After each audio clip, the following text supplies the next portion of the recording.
Hello दोस्तों, मैं आपका गाइड आपका दोस्त सम्राट पांडे और आप देख रहे हैं हमारा यूट्यूब चैनल। मध्यकालीन भारत का इतिहास चल रहा था।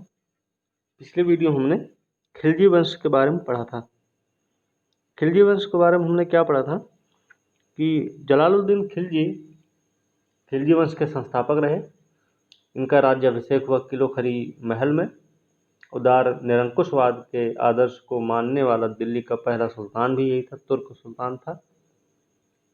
इसके अलावा तुर्की वर्चस्व और एकाधिकार को समाप्त भी किया था जलालुद्दीन खिलजी ने। ठीक है। फिर हमने अलाउद्दीन खिलजी के बारे में पढ़ा, जिसने धर्म पर राज्य का नियंत्रण स्थापित करने वाला पहला सुल्तान रहा है। मतलब उलेमा के प्रभाव से मुक्त रहा ये। फिर इसका एक सेनापति था जफर खां, जो जिससे मंगोल बहुत प्रभावित हुए और मंगोलों से लड़ता हुआ ये मारा भी गया था। कौन? जफर खां। जफर खां कौन? अलाउद्दीन खिलजी का सेनापति था। फिर अलाउद्दीन खिलजी ने विद्रोहों को दबाने के लिए 4 अध्यादेश निकाले। 4 अध्यादेश कौन कौन से थे? उपहार, पेंशन, दान प्राप्त भूमि वापस ले लिया, अधिकारियों से अधिक कर वसूला। ठीक। दूसरी चीज, गुप्तचर विभाग का संगठन बनाया इसने। इसके अलावा फिर मादक द्रव्य और जुआ पर रोक लगाया। और अंतिम जो चौथा इसने अध्यादेश दिया था वो ये था कि सरदार और अमीर की दावत और उनके विवाह संबंधों पर प्रतिबंध लगना चाहिए। ठीक है। तो सरदार और अमीर की दावत, विवाह संबंधों पर प्रतिबंध इसलिए कि जिससे ये लोग आपस में मिलेंगे नहीं तो हमारे खिलाफ कोई साजिश नहीं कर पाएंगे, और फिर साजिश नहीं होगी तो क्या नहीं होगा? विद्रोह नहीं करेंगे। ठीक है। और हम क्या, हमारा राज्य सुरक्षित रहेगा। तो इसी के ये सब बताते हुए वीडियो को कल इसी पे समाप्त किए थे। आज उसके आगे हम देखेंगे तुगलक वंश के बारे में।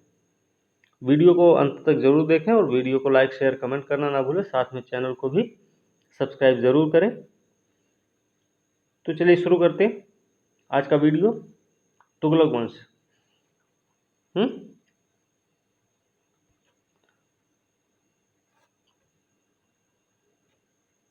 कब से कब तक रहा ये?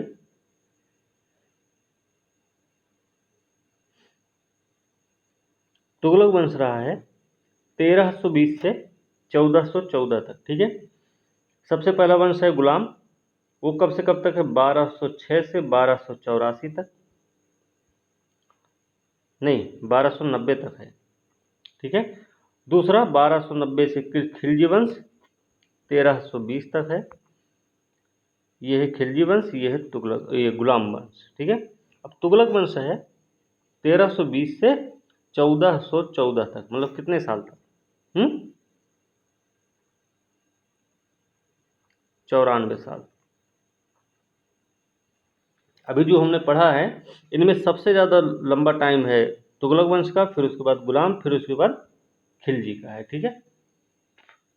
तो इनका क्रम ऐसे सजाने को आता है। और एक ये भी आता है कि ज़्यादा साल, मतलब से ज़्यादा शासन समय से लेकर कम की तरफ सही क्रम में मिलान कीजिए, ऐसे होता ना। तो ये भी चीज़ ध्यान रखना है कि तुगलक सबसे ज़्यादा रहे अभी तक। ठीक है। तो गाजी मलिक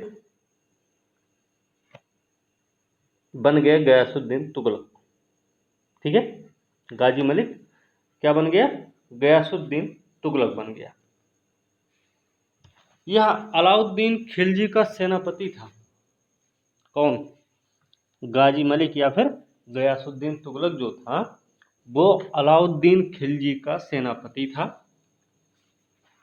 और दूसरी चीज, तुगलक वंश का संस्थापक भी था ये। ठीक है। अलाउद्दीन का सेनापति रहा, तुगलक वंश का संस्थापक भी रहा। इसकी माँ जो थी वो जाट महिला थी और पिता इसके थे करौना तुर्क। ठीक है। तो इसके पिता कौन थे? करौना तुर्क थे। ये भी चीज आपको ध्यान में रखनी की माता इसकी जाट महिला थी। वैसे ये प्रश्न नहीं पूछा जाता। ठीक है। दीपालपुर का राज्यपाल रह चुका था। राजा बनने से पहले गाजी मलिक या गयासुद्दीन तुगलक जो था वो क्या? दीपालपुर का राज्यपाल रह चुका था। फिर मंगोलों के विरुद्ध अभियान करके उनको खदेड़ा था और मलिक उल गाजी नाम से प्रसिद्ध हुआ। ये मंगोलों के विरुद्ध अभियान किया, उनको खदेड़ दिया, फिर उसके बाद इसने मलिक उल गाजी की उपाधि धारण की, नाम से प्रसिद्ध हुआ। ठीक है। खुसरो शाह, खुसरो शाह के बारे में हमने कल बताया था। ठीक है। तो खुसरो शाह को समाप्त करके दिल्ली के सिंहासन पर अधिकार किया था। यह ध्यान रखना है कि दिल्ली के सिंहासन पर अधिकार करने के लिए तुगलक वंश, जो गयासुद्दीन तुगलक था, उसने खुसरो शाह को समाप्त किया था। ठीक है। इसने भू राजस्व लगाया। भू राजस्व जो था वो 1/5 से 1/3 भाग था, भाग वो भी अकाल की स्थिति में। अकाल की स्थिति में क्या हुआ? 1/5 से 1/3। तो 1/3 जो था ये अकाल की स्थिति में, अच्छा नहीं, 1/5 से 1/3 तक इसका कर लगाया जाता था भू राजस्व, और अकाल की स्थिति जब होती थी तो उसमें इसने माफ किया है भू राजस्व को। किसने? गयासुद्दीन तुगलक ने। ठीक है। कर्मचारियों को मुफ्त जागीरें दी। कर्मचारियों को मुफ्त जागीरें दी। कौन? मोहम्मद बिन तुगलक। नस्ल बटाई की प्रथा भी प्रचलित की गयासुद्दीन तुगलक ने। ठीक है। सिंहासन पे कब बैठा था? 8 सितंबर को, 8 सितंबर 1320 में। ठीक ना। खिलजी वंश समाप्त होता है तो तुगलक वंश की नींव पड़ती है। ठीक है।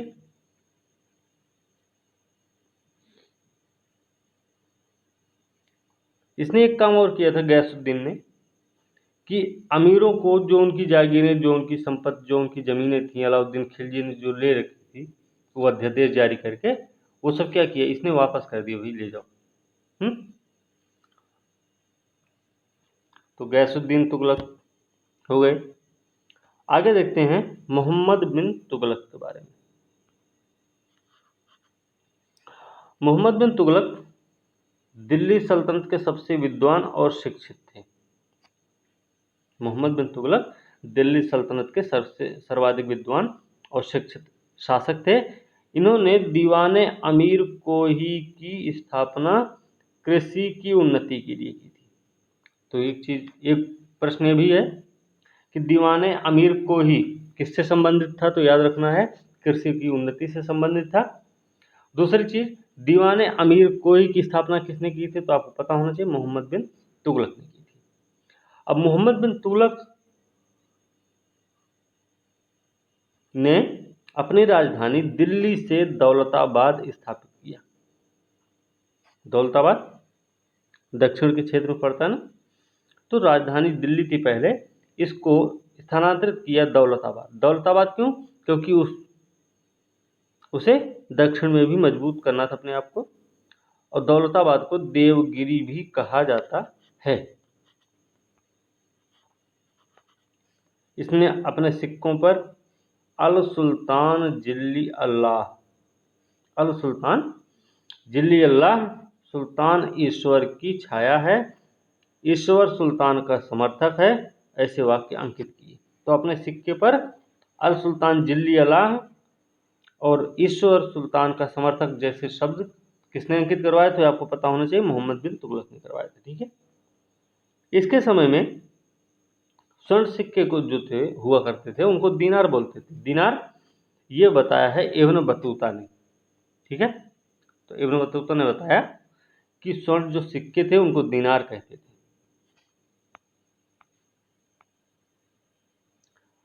मोहम्मद बिन तुगलक पढ़ रहे हैं तो इनकी कुछ चीजें अच्छी भी रही हैं। अब देखिए क्या है।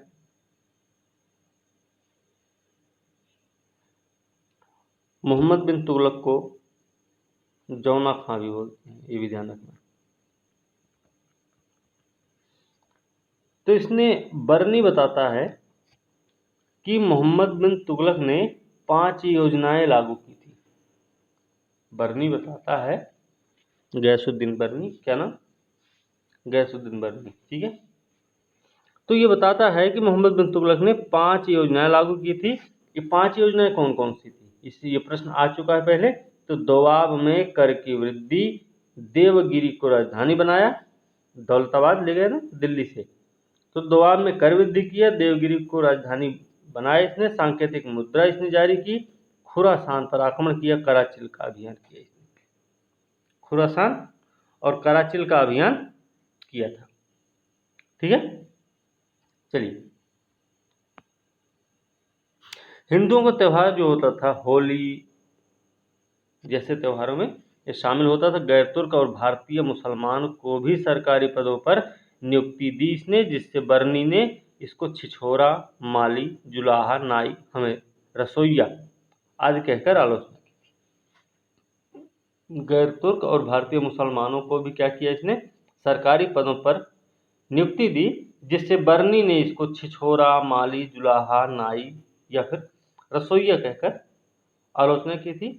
इसकी मृत्यु जो हुई मोहम्मद बिन तुगलक की, तो मोहम्मद बिन तुगलक की मृत्यु पर बनायूनी जो थे उन्होंने लिखा कि सुल्तान को अपनी प्रजा से और प्रजा को अपने सुल्तान से मुक्ति मिल गई। ये था बनायूनी का कथन मोहम्मद बिन तुगलक के लिए। ठीक है, अब देखते हैं कुछ, जैसे इब्न बतूता, अभी हमने ऊपर पढ़ा था। तो इब्न बतूता जो थे वो मोरक्को के रहने वाले थे, अफ्रीका में पड़ता है, इस समय भी अफ्रीका में ही पड़ता है मोरक्को। ठीक, दिल्ली का काजी था ये इब्न बतूता, दिल्ली का काजी था, सुल्तान का राजदूत बनकर चीन गया था। ठीक है, तो इब्न बतूता के लिए क्या है, मोरक्को का रहने वाला था, काजी नियुक्त किया गया दिल्ली का, फिर राजदूत बनकर चीन भेजा गया इसने। फिर यात्रा वृत्तांत जो है इब्न बतूता की, उसको बोलते हैं किताब उल रहला। तो एक किताब का भी नाम पता चला, किताब उल रहला किसकी, इब्न बतूता की, और कैसी किताब है, ये है यात्रा वृत्तांत। ठीक है, इब्न बतूता बताता है कि डाक व्यवस्था का विस्तृत विवरण मिलता है यहाँ पे। ठीक,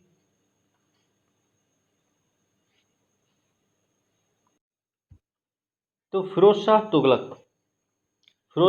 तुगलक जो थे, इनके राज्याभिषेक की अगर हम बात करें तो फिरोज शाह तुगलक का राज्याभिषेक थट्टा के पास में किया गया। थट्टा के पास में किया गया, थट्टा नाम है इसका। ठीक है, और कब किया गया, 1351 में। ये भी ध्यान रखना कि फिरोज शाह तुगलक का राज्याभिषेक जो हुआ थट्टा के पास में 1351 को हुआ, और फिर उसके बाद एक राज्याभिषेक तो ये हुआ थट्टा के पास, दूसरा होता है फिर दिल्ली में भी, ये भी 1351 में ही हो रहा है। तो पहले हुआ है थट्टा में, उसके बाद हुआ है यहाँ पे, कहाँ पे, दिल्ली में। ठीक है, खलीफा ने फिरोज शाह तुगलक को कासिम अमीर, फिरोज शाह तुगलक को खलीफा ने क्या बोला, कौन सी उपाधि दी थी ना, उपाधि दी कासिम अमीर, कासिम अमीर उल मोमिनीन। ठीक है, कासिम अमीर उल मोमिनीन किसका नाम था, तो फिरोज शाह तुगलक की उपाधि थी, और दिया था खलीफा ने। ये चीज आपको पता होनी चाहिए। ठीक है,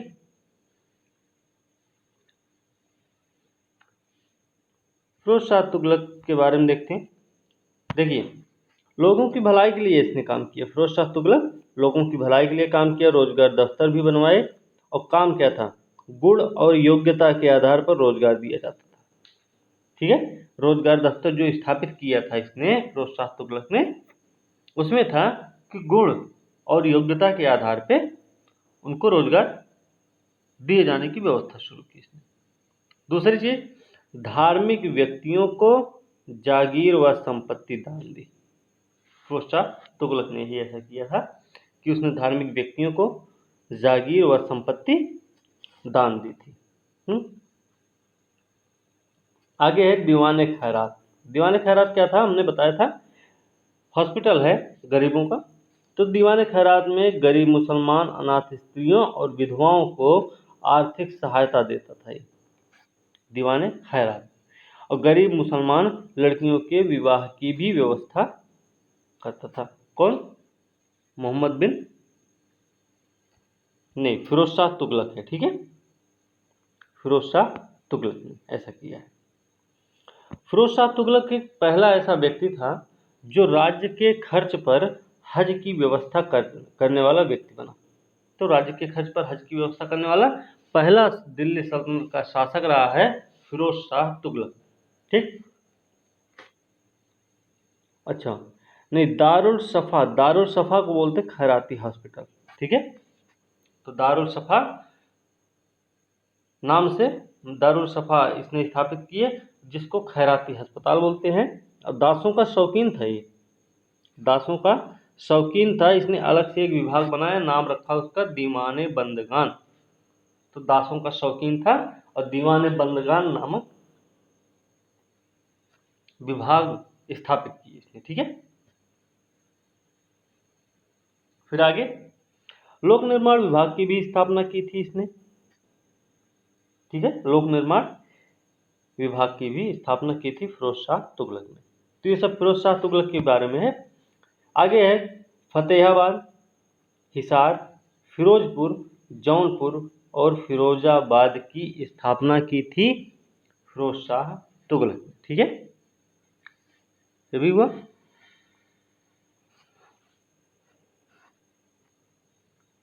ये दासों का शौकीन था, तो इसके दास जो थे वो 1.8 लाख हो गए थे।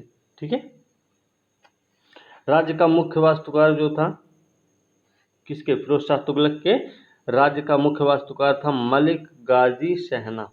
मलिक गाजी सहना राज्य के मुख्य वास्तुकार रहे हैं। सिंचाई सुविधा के लिए इसने 5 नहरों का निर्माण भी करवाया है फिरोज शाह तुगलक ने ही। तो फिरोज शाह तुगलक ने क्या किया है? 5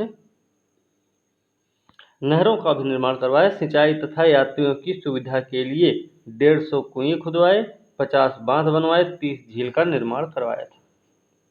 तो 150 कुआं खुदवाए, 30 बांध नहीं 50 बांध और 30 झीलों का निर्माण करवाया था फिरोज शाह तुगलक ने। सिंचाई और यात्रियों की सुविधा के लिए ऐसा किया गया था। ठीक, फिरोज शाह तुगलक के ही समय में हक ए शर्ब नामक सिंचाई कर लागू करने वाला दिल्ली का पहला सुल्तान था। फिरोज शाह तुगलक हक ए शर्ब जो कि सिंचाई कर होता था, इसे लागू करने वाला पहला दिल्ली सल्तनत का सुल्तान हुआ करता था। और सिंचाई कर लिया इसने 1/10 भाग। सिंचाई कर 1/10 भाग लिया है इसने। ठीक, ब्राह्मणों पर जजिया कर लगाया, ये प्रश्न आ चुका है पहले। दिल्ली के पास में 1200 नए फलों के बाग लगवाए और इसका उद्देश्य ये था कि फलों की गुणवत्ता को सुधारना है। तो फलों की गुणवत्ता को सुधारने के उद्देश्य से फिरोज शाह तुगलक ने दिल्ली के पास में या दिल्ली के आसपास 1200 नए फलों के बाग लगवाए थे। ठीक, 2 स्तंभ हैं, अशोक स्तंभ हैं, मेरठ और टोपरा। तो मेरठ और टोपरा जो अशोक स्तंभ है, ये महल, टोपरा जो है महल और फिराबाद की मस्जिद के पास स्थापित है। कौन? टोपरा। टोपरा जो है महल और फिरोजाबाद की मस्जिद के पास स्थापित किया था। ठीक, बड़ा हिंदूराव दिल्ली में बड़ा हिंदूराव का हॉस्पिटल है, उसके पास लगाया था इन दोनों को। ठीक है, एक टीला उसके एक शिकार आर्केड के स्थान पर लगाया था। ठीक, आगे लोगों की समझ बेहतर करने के लिए लोगों की समझ को अच्छा करने के लिए इसने क्या किया? एक अनुवाद विभाग की भी स्थापना की थी। ठीक, ऐसे ही नासिरुद्दीन महमूद, ये कौन हुई? तो नासिरुद्दीन महमूद के बारे में देखते हैं। तो नासिरुद्दीन महमूद जो थे वो अंतिम शासक थे नासिरुद्दीन महमूद अंतिम शासक थे। ख्वाजा जहां ने जौनपुर स्वतंत्र राज्य की स्थापना कब की है? नासिरुद्दीन मोहम्मद के समय में। ठीक है, तो नासिरुद्दीन महमूद के समय में ही ख्वाजा ने जौनपुर स्वतंत्र राज्य की स्थापना की और खिज्र खां जो था पंजाब का सूबेदार था। खिज्र खां पंजाब का सूबेदार था। नुसरत शाह थे नासिरुद्दीन महमूद के, और नुसरत शाह जो थे उन्होंने फिरोजाबाद में शासन किया था। नासिरुद्दीन महमूद के भाई रहे हैं नुसरत शाह, इन्होंने फिरोजाबाद में शासन स्थापित किया। और फिरोज शाह तुगलक के समय में ही तैमूरों का आक्रमण हुआ भारत पर, और शासन जो रहा वो दिल्ली से पालम तक ही सिमट कर रह गया था। हमने पहले बताया है कि ठीक है ना, शासन दिल्ली से पालम तक रह गया। हाँ, तैमूर हैं, तैमूर वही जो मोहम्मद इनके समय पे आए हुए थे। नाम है इनका नासिरुद्दीन महमूद। ठीक है, तो नासिरुद्दीन महमूद के समय में तैमूर इसने भारत पर आक्रमण किया और शासन दिल्ली से पालम तक सिमट कर रह गया इनका। किसका? नासिरुद्दीन महमूद का। दौलत खां को पराजित किया तैमूर ने, और तैमूर ने लाहौर का एक सूबेदार बनाया, नाम रखा उसे खिज्र खां। ठीक है, तैमूर द्वारा नियुक्त हुआ। ठीक है, दौलत खां को पराजित करके तैमूर द्वारा नियुक्त लाहौर का सूबेदार जो कि खिज्र खां था, इसने 1414 में सैयद वंश की नींव डाली थी। ठीक है ना। अब जैसे सैयद वंश है,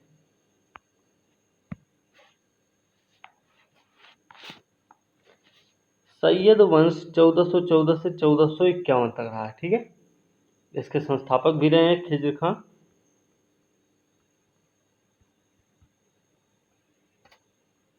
ठीक है, तो सैयद वंश की स्थापना कब हुई है? 1414 से 1451 तक इसकी स्थापना हुई है। और खिज्र खां ने 1414 में सैयद वंश की नींव डाली, मतलब खिज्र खां ही थे जिन्होंने सैयद वंश की नींव डाली थी। ठीक है, ये वही खिज्र खां हैं जो तैमूर के सेनापति भी थे। तैमूर के सेनापति थे, क्या नाम था? खिज्र खां। भारत से लौटते समय तैमूर लंग ने खिज्र खां को मुल्तान, लाहौर, दीपालपुर का शासक नियुक्त किया। ठीक है, ये चीज हुई। आगे भी है, खिज्र खां के पुत्र को शाह की उपाधि धारण किया था। इसकी पुस्तक रही है तारीख मुबारक शाही। ठीक है ना, तारीख मुबारक शाह की किताब का नाम है। इसमें सैयद वंश के विषय में जानकारी मिलती है। ठीक, और एक चीज है कि यमुना के किनारे मुबारकाबाद की स्थापना मुबारक शाह ने की थी, और सैयद वंश का अंतिम सुल्तान रहा है अलाउद्दीन आलम शाह। तो यमुना के किनारे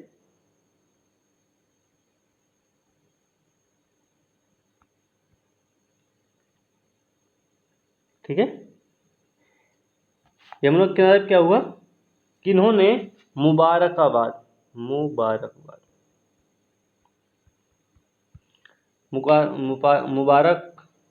की स्थापना करके मुबारक शाह ने की थी। तो यमुना के किनारे मुबारकाबाद की स्थापना मुबारक शाह ने की थी। ठीक है, और सैयद वंश के बारे में अगर देखें, सैयद वंश का जो अंतिम सुल्तान रहता है वो है अलाउद्दीन आलम शाह।